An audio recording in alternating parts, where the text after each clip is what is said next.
So when I first was trying to make hip hop a sustainable business, right? Like trying to like do it for real. I was like sending out all these,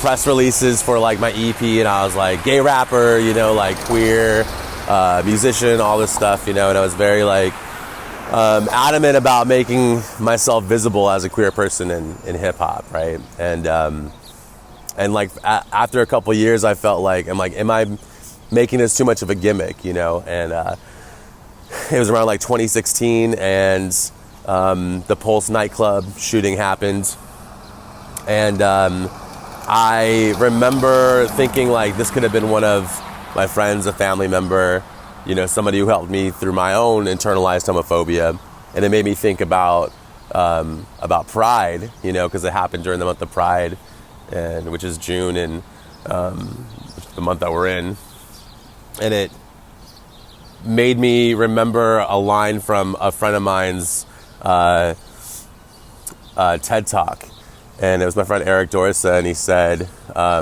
we as LGBTQ people have to go through gay shame before we get to gay pride.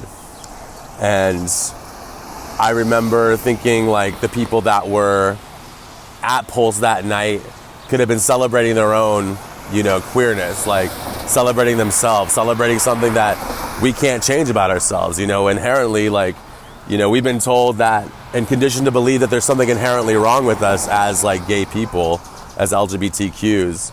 And so when we're able to like reject that negative belief system or false truth, and come on to the other side of it and celebrate ourselves, it's been a journey for us. And so I hadn't really written about or addressed, like I'd mentioned being gay in some of my raps, but I hadn't really like told, a full story about being gay and my perspective as a queer person.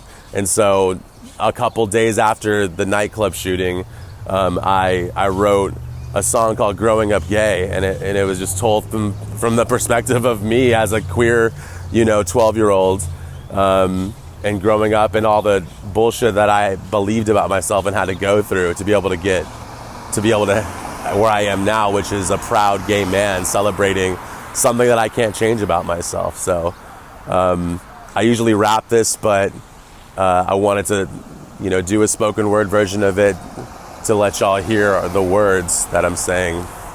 So I don't really rap about it, felt no need to explain it, because being gay was just a facet of it I was relating. Getting sober was more the boulders on my shoulders and waiting on my lyrical writing processes back when I first came in to the scene. I think I'm always keeping it honest as much as anyone can, especially with all this vomit of hate invading that sprayed, raped, and painted upon us. I've waited a lot of years to explain my story, so I'ma relate a little of growing up gay and little and finding out you don't like the same shit as they do in middle school. A kid confused about liking dudes, hoping it's not true. What will I do if I'm accused, yo? Maybe it's all cool. Will and Grace is on TV, so maybe it's all good. But why do I feel like God hates me if it is all good? It's fucking weird. I think I'm queer, so maybe beer was the answer. But the more that I drink, the more I think I'm less of a cancer. What kind of 12-year-old thinks that? I think back and I'm grateful I didn't lean back on that railing and turkey and succumb to the lurking thoughts of suicide and self-hurting. I'm glad I'm not burdened by my internalized homophobic unworthiness. Lift my skinny fist to the heavens like I don't deserve this shit. Like, God, I don't deserve this shit. I'd rather drown, be buried alive, and never heard from again. Yo, it took a long time for us to get here, so you will recognize all that we have been through. It took a long time for us to get here, so you will recognize all that we have been through. A couple years later, I'm trying to find a savior, someone to rescue me from all of my depression, despair, and anxiety. So one night I find myself inviting a higher being into my life for the first time, and I'm like, finally. I feel peace for the first time. I don't think for the first time in a long time about being deceased in the worst kinds of ways. But in the back of my mind, I know I've decided to deny my inner self that I'm gay. But if I pray real hard, they say these feelings will fade. That my attraction to men will all be taken away. But I never noticed the change, and I spent those next years a slave to a dogma that caused a lot of empty bottles and veins filled with painkillers. Insane feelings of shame I hate feeling, like I just plain hate feeling.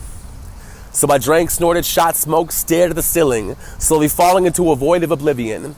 A little bit of back and forth and a couple little slips. I decided it was time for a life I could live. It was time for a switch, for a flick of a switch, caught a glimpse of a kid underneath all this shit. I believe I'm a gift, I believe I can live. Yeah, I'm waving a flag with a rainbow in it, and I'm taking no shit.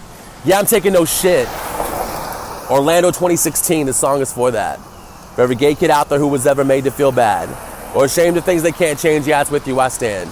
We're equal to humanity, we are never less than. We are never less than. It took a long time for us to get here, so you will recognize all that we have been through.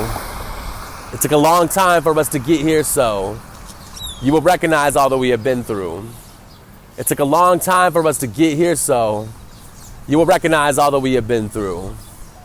It took a long time for us to get here, so you will recognize all that we have been through.